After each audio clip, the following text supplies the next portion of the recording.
Bem-vindo ao programa 40 a mais. No programa de hoje vamos falar do uso de suplementos alimentares para pessoas acima dos 40 anos. Será que o corpo precisa de mais vitaminas e minerais nessa faixa etária? E os atletas mais velhos? Precisam redobrar os cuidados com o consumo de nutrientes? Os suplementos alimentares viraram moda no Brasil por causa da busca por um corpo mais definido e musculoso. De acordo com a Sociedade Brasileira de Medicina do Esporte, seu consumo cresceu 23% no último ano. Mas muita gente não sabe como eles realmente funcionam e como devem ser utilizados. Para explicar como funcionam os suplementos, conversamos hoje com o Dr. Miguel Naveira, especialista em medicina esportiva, e também com o atleta Harry Finger, que também foi o primeiro brasileiro a cruzar o Canal da Mancha com sucesso, né? Bom, bem-vindos os dois, agradeço a presença de vocês no programa. Obrigado. Muito obrigado. Bom, vamos a um breve intervalo e voltamos já com mais do programa 40 a mais.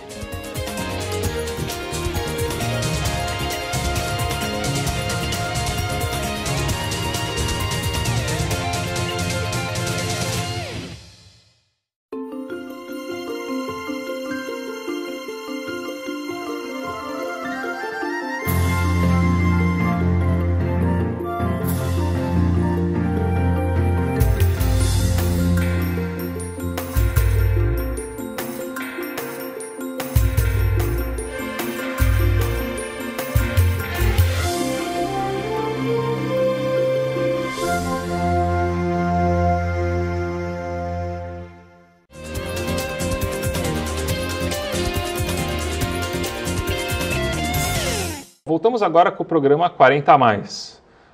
Como estávamos conversando, o Harry Finger ele foi o primeiro brasileiro acima dos 50 anos de idade a cruzar o Canal da Mancha, né? O que já é um feito, digamos assim, uma proeza.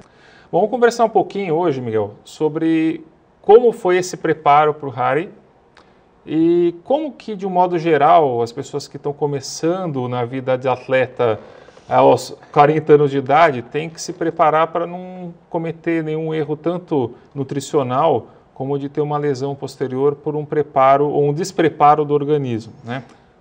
Bom, Gustavo, como você falou, às vezes a pessoa quer iniciar um treinamento físico, uma atividade física, não precisa ser um esporte de alto rendimento, assim como o Harry fez.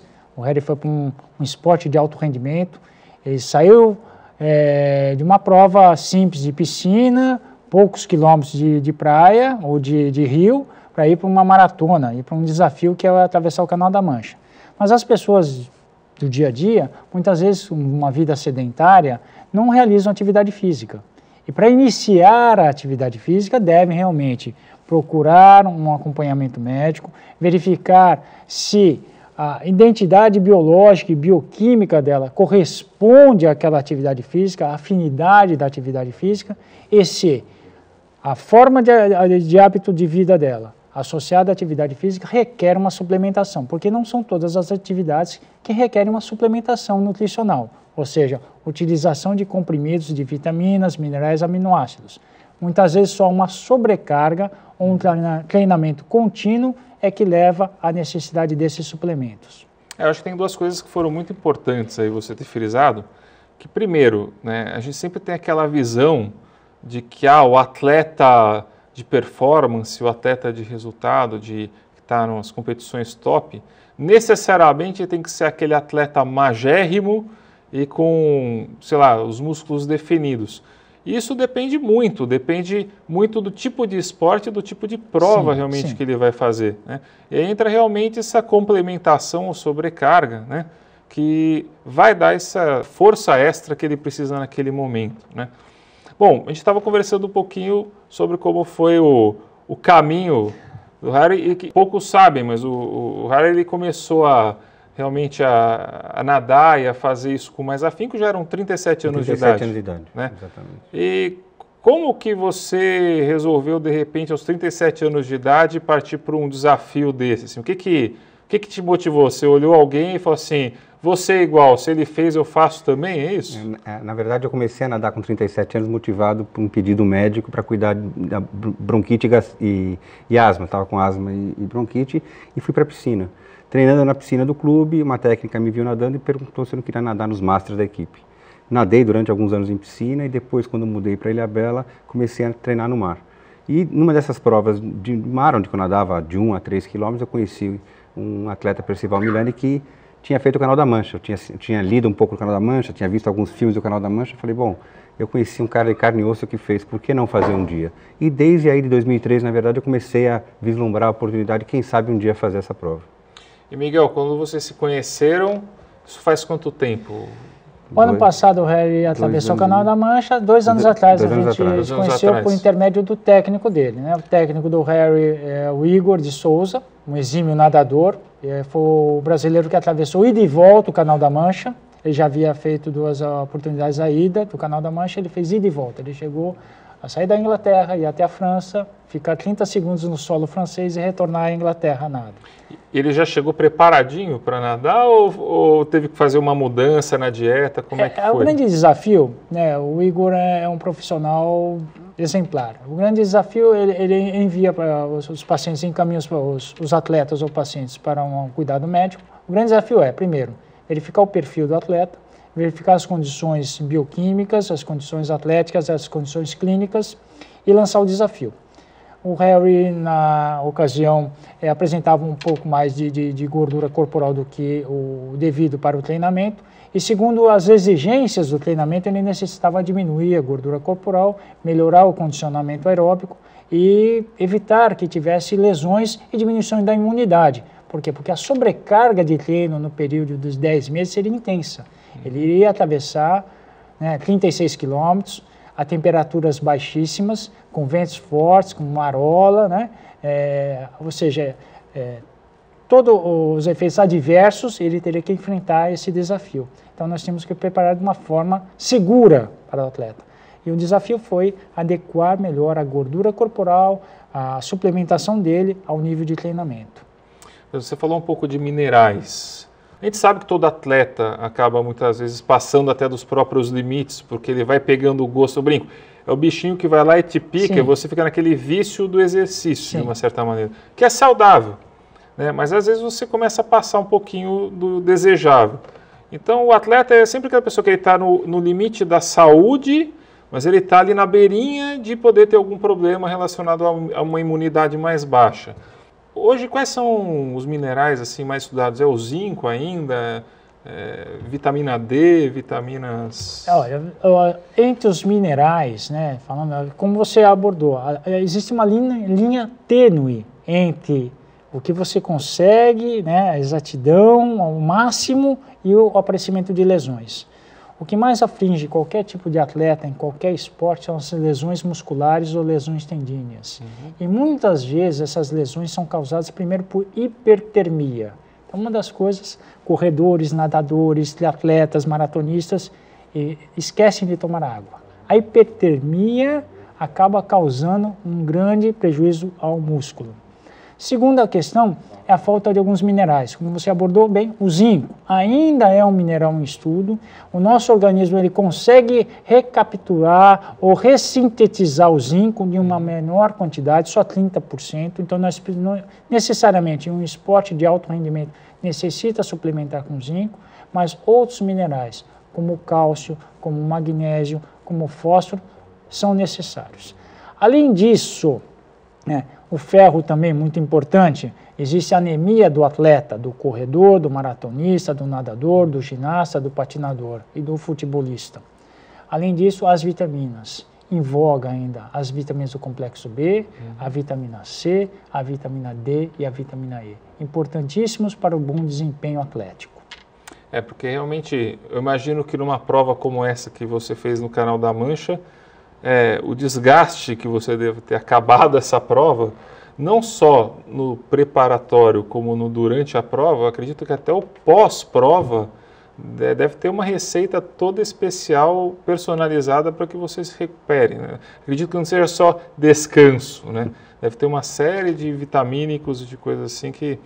Me conta uma coisa, qual foi a primeira reação na hora que você chegou e você falou, agora não tem volta, agora eu acabo ou eu paro no meio, mas voltar não dá mais, né? Eu brinco que a natação é uma das poucas provas que é difícil você voltar, né? Você está no meio do nada, você acaba ou pede ajuda. A gente sempre fala, né? A preparação toda que a gente acabou passando, que eu acabei passando, e foram 14 meses, nós acabamos indo, graças às dicas do Igor de Souza, 10 dias antes para a Inglaterra. E ficamos lá numa concentração, então esperando, só treinando, comendo, descansando. O dia da prova é estabelecida pela maré alta, a melhor maré para você atravessar. Então você fica esperando durante 10 dias o melhor momento. Então até que chegou o técnico, em conversa com o barqueiro e com a federação, estipulou, bom, amanhã vai ser teu dia. Mas eu fui avisado assim 2, 3 horas antes. Uhum. A grande verdade é que vem aquele medo, mas a sensação foi de alívio, de certa maneira, porque tinha chegado o momento.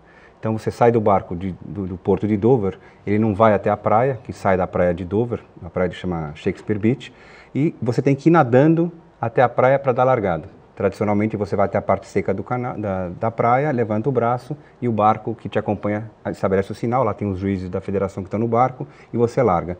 Esse momento de sair do barco, realmente, que nem quem você falou, né? Estava muito frio e tirar todo o agasalho, passar... antigamente se passava uma gordura de baleia, hoje se passa lanolina com vaselina, um composto de lanolina com vaselina, e a descida da escada, acho que foi o único momento que eu falei, bom, chegou o momento, e agora é agora ou nada, né? Agora eu não tenho mais como ir para trás, mas a grande verdade é que no fundo eu estava muito feliz. Eu estava feliz de ter chegado o momento. Foram 14 meses de treino focado para aquele momento. Então, foi o primeiro choque de descer aquela escada e a água estava 13 graus e meio, estava muito fria. Normalmente ela fica... O primeiro choque é o térmico. Muito frio. Foi o choque térmico, foi muito frio. A gente esperava 15, 16, mas estava 13,5. Então, aquela descida para ir até a praia, para a largada, eu já falei, olha só o que me espera, né? Quer dizer, a grande verdade é que desde o início, embora todo o trabalho tenha sido feito na parte de musculação, na parte de vitamínica, foi a parte realmente de cabeça. Desde o primeiro momento que eu cheguei para falar com o Igor de Souza, ele falou, olha, Harry, você tem que se preparar porque essa é uma prova diferente de muitas outras, é que nem subir o Everest para quem gosta de montanhismo. O Canal da Mancha é 60% cabeça e 40% técnica, então você agora tem que trabalhar a sua cabeça. Então eu fui durante esses 14 meses também fazendo um trabalho com psicólogos, fiz um trabalho de neurolinguística que pôde me dar um suporte para poder saber que, bom, chegou o momento, eu agora tinha que descer o braço e tentar chegar na França. Durante 14 meses, a grande verdade é que eu nunca imaginei que eu fosse chegar. Alguns momentos eu deitava na cama, depois de árduos treinos, né, porque tinha dias que eu nadava 10 quilômetros, e eu nunca cheguei a pensar que eu poderia chegar. Eu queria ver até onde eu podia ir.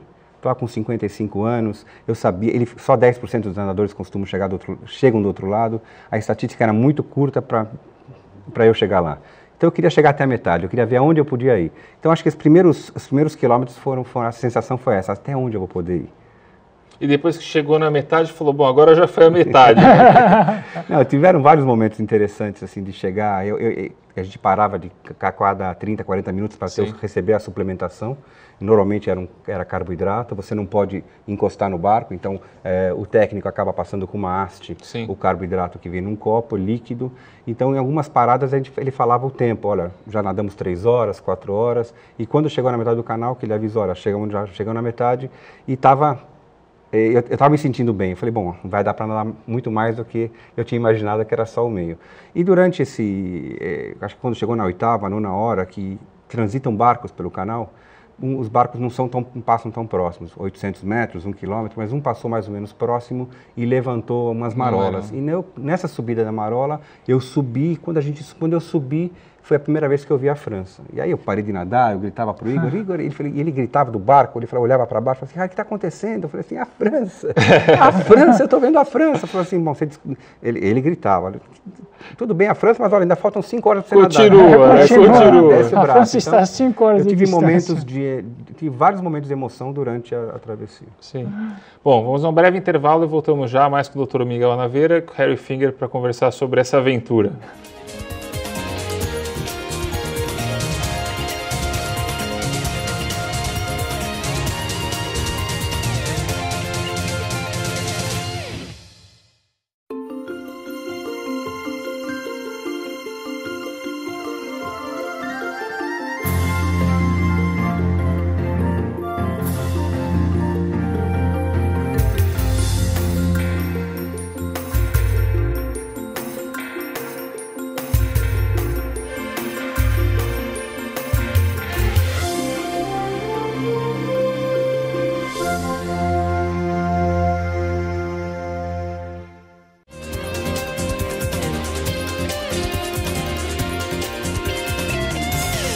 Estamos voltando para mais um bloco do programa 40 Mais. Estamos aqui com nossos convidados, o Dr. Miguel Naveira, Harry Finger, nadador que conseguiu cruzar o Canal da Mancha após os 50 anos de idade. A gente estava falando um pouco sobre suplementos, a gente falou no primeiro bloco alguma coisa sobre suplementos, né?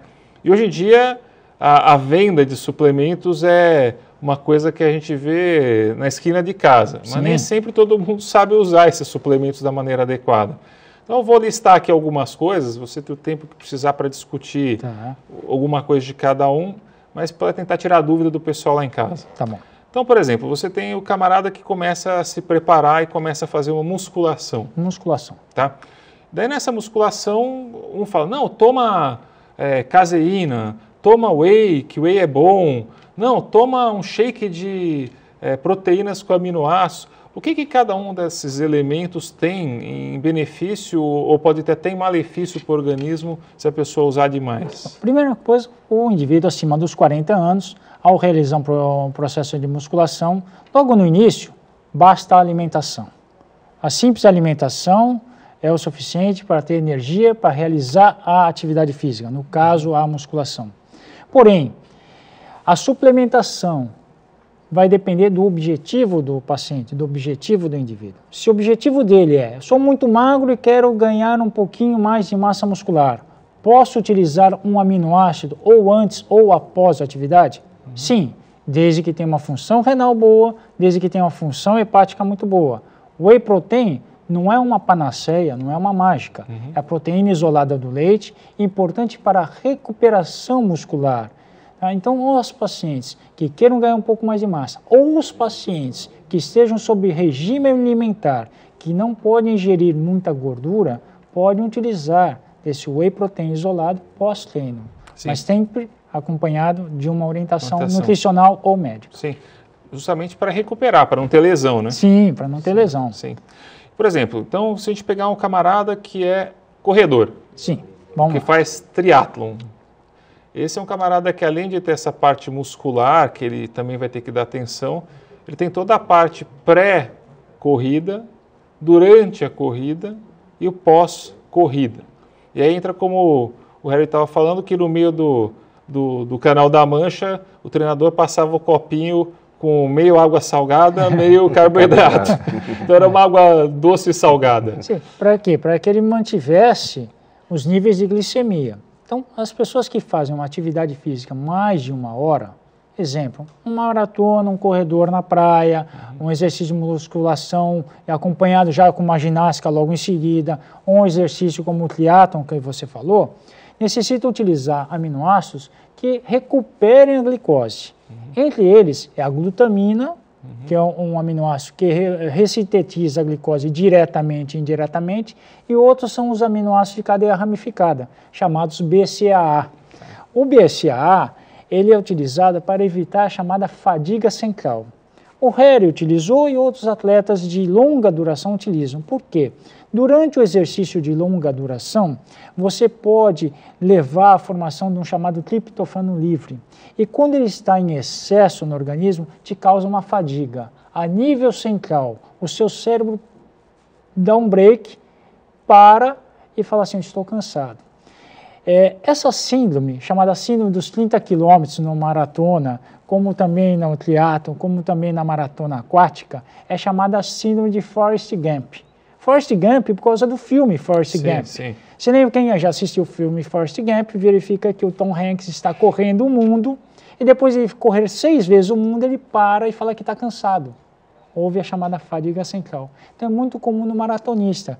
Quem está nos ouvindo, nos vendo na TV, vai verificar que muitos maratonistas, com 30 quilômetros, têm essa fadiga central, que é a chamada síndrome dos 30 quilômetros. Por isso que o nosso corredor Vanderlei, infelizmente, na Olimpíada, que estava vencendo a Olimpíada, a maratona, aquele indivíduo que foi atrapalhá-lo na prova, foi mais ou menos os 30, 32 quilômetros. Sim. E na hora que houve essa cisão, era o que faltava. Ele perdeu o controle, houve a fadiga central, ele não conseguiu recuperar e infelizmente perdeu a medalha de ouro. Sim, que é o que o Harry falou, que quando ele estava nadando lá, né, que 60% era mente, 40% era esforço muscular.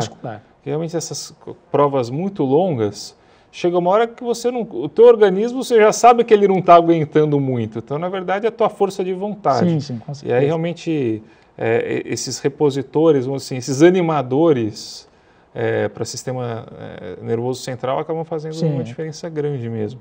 Geralmente, quem procura nos 40 anos de idade exercício e suplementação, muitas vezes está com sobrepeso e a velha mania da população em geral, quero perder rápido e ficar saudável, né? E a gente escuta aí uma infinidade de substâncias que se usam, algumas que são lícitas, outras que nem tanto, né? E a gente tem muita dúvida, porque nem nas ilícitas a gente sabe se as coisas realmente funcionam como a propaganda manda, né? Hoje a gente vê, por exemplo, faz muito propaganda de, por exemplo, carnitina, como sendo uma coisa que pode ajudar a queima da gordura, né? A gente vê alguns compostos de suplemento que levam efedrina ou que levam algum outro estimulante. Como que dentro da medicina esportiva é visto esse tipo de recurso? Assim? Esses recursos, chamados recursos termogênicos, os suplementos termogênicos, realmente eles têm um grande mercado. Como você falou, acima dos 40 anos, um ganho de peso. Os homens, já chegando à andropausa, as mulheres com a menopausa realmente ganham mais peso, diminui a massa magra, aumenta a massa gorda, vão em busca desses termogênicos. A carnitina é a mais utilizada, é a mais estudada, é lícita. Existe uma substância derivada dela que é N-acetil-L-carnitina, que é mais potente, porém com mais cara, evidentemente. E existem outros termogênicos que não são lícitos, não são permitidos pela Agência Nacional de Vigilância Sanitária, que são os derivados da efedrina, da cafeína, também hoje está proscrita do nosso arsenal. Porém, hoje tem se utilizado muito o extrato de pimenta, o capsiate, o citrus aurantium, associado a N-acetil-L-carnitina, para promover uma queima metabólica. O que eles fazem é uma maior entrada da gordura à célula e o metabolismo dela no nosso setor da célula chamada mitocôndria. Então, fornecemos energia, fornece calor e, ao mesmo tempo, tenta queimar. São estudos que ainda têm andamento, né? Alguns grupos de médicos ou de cientistas não utilizam isso daí, mas as pessoas com uma certa segurança ainda podem utilizar desse suplemento com N-acetil-L-carnitina ou carnitina. Inclusive, isso é uma coisa muito importante de falar para o público, porque tem muito suplemento que às vezes o pessoal acaba comprando, às vezes fora e traz, que contém efedrina, e às vezes a pessoa compete num nível de doping, de coisa assim, que ele pode ser pego e nem está atento, que na bula do suplemento estava escrito, e que não pode. Como cafeína também. Como hoje cafeína, tem muitos, até gel de carboidrato que contém cafeína. Né? Essas bebidas energéticas contêm cafeína. O nível de cafeína permitido para um atleta de alto rendimento são 320 nanogramas, que equivale exatamente a 2 xícaras muito grandes de café, né? Ou uma barra muito grande de chocolate. Então, quer dizer, se o indivíduo ele tomar 2 xícaras grandes de café antes do evento esportivo, ele pode ser detectado um doping por cafeína. Sim. Tem que gostar muito de café, né? Tem que gostar muito de café. Por exemplo, a gente estava conversando, né, Harry, que você teve que emagrecer e entrar num preparo físico-muscular adequado. Exato. Mas ao contrário do que a maioria das pessoas acabam buscando, na época, um pouco antes da prova, você teve que ganhar um pouco de massa de gordura também. Como é que foi feita essa suplementação? O que você teve que fazer? Bom, mudou um pouco a alimentação, eu comecei a comer comidas mais gordurosas e também teve uma mudança na medicação, ajudando com que eu pudesse, vamos dizer assim, engordar com mais qualidade, porque no canal da mancha você precisa estar com uma capa de gordura suficiente para enfrentar o frio e 24% a 25% de taxa de gordura para poder encarar a água a baixa temperatura. Não precisa estar igual a foca, mas também não pode dar magrinho. Exatamente. É verdade. Uma última pergunta, Miguel. Você estava falando um pouco sobre minerais. Sim. Né? E eu sei que existem alguns testes para você detectar o desbalanço de minerais no teu organismo. Ainda hoje os testes por exemplo, da medicina ortomolecular, eles utilizam, por exemplo, fios de cabelo. Como é que é feito esse teste? O exame dos fios de cabelo, ou mineralograma do cabelo, já foi muito utilizado. Ainda se utiliza, não é um exame liberado pelo Ministério da Saúde e Vigilância Sanitária para o Brasil para detecção de minerais e sim somente em detecção de metais pesados. Por quê? Porque o cabelo é um órgão onde a gente avalia o metal de depósito ou o mineral de depósito. Mas foi muito interessante há muito tempo atrás a gente utilizá-los para avaliar diretamente e indiretamente tanto vitaminas quanto minerais presentes no organismo. Como eu falei, o cabelo ele nos dá uma visão de 6 meses a 10 meses do indivíduo. Então, se naquele momento ele pode estar nutricionalmente bem, pode-se nos mostrar que há 8 meses ou 10 meses atrás havia uma carência de determinadas vitaminas e minerais. E hoje, existe algum outro exame que possa ser feito para fazer essa detecção? Sim, a gente faz os exames mesmo dos minerais no próprio sangue. No próprio sangue. É perfeito fazer, qualquer laboratório está apto a realizar, são exames confiáveis e dá para você, junto com uma anamnese alimentar e uma anamnese de vida, de hábitos de vida do seu paciente, dá para você quantificar a real necessidade de suplementação desses minerais. Sim. Bom, gostaria de agradecer ao Dr. Naveira e ao Harry por ter vindo aqui hoje. Viu? Temos um herói nacional, porque atravessar o Canal da Mancha não é para qualquer um. Né? Não mesmo. E espero que eu tenha vocês de volta aqui no programa para falar um pouco mais sobre essa aventura do Canal da Mancha e para falar sobre todos os assuntos que ficaram faltando ainda sobre nutrição, tanto para o esportista quanto para quem está começando realmente. Obrigado pela presença de vocês. Muito obrigado. Bom, o programa 40 Mais acaba por aqui. Eu espero vocês na próxima semana, sábado às 14 horas, na TV Santa Cecília. Até lá!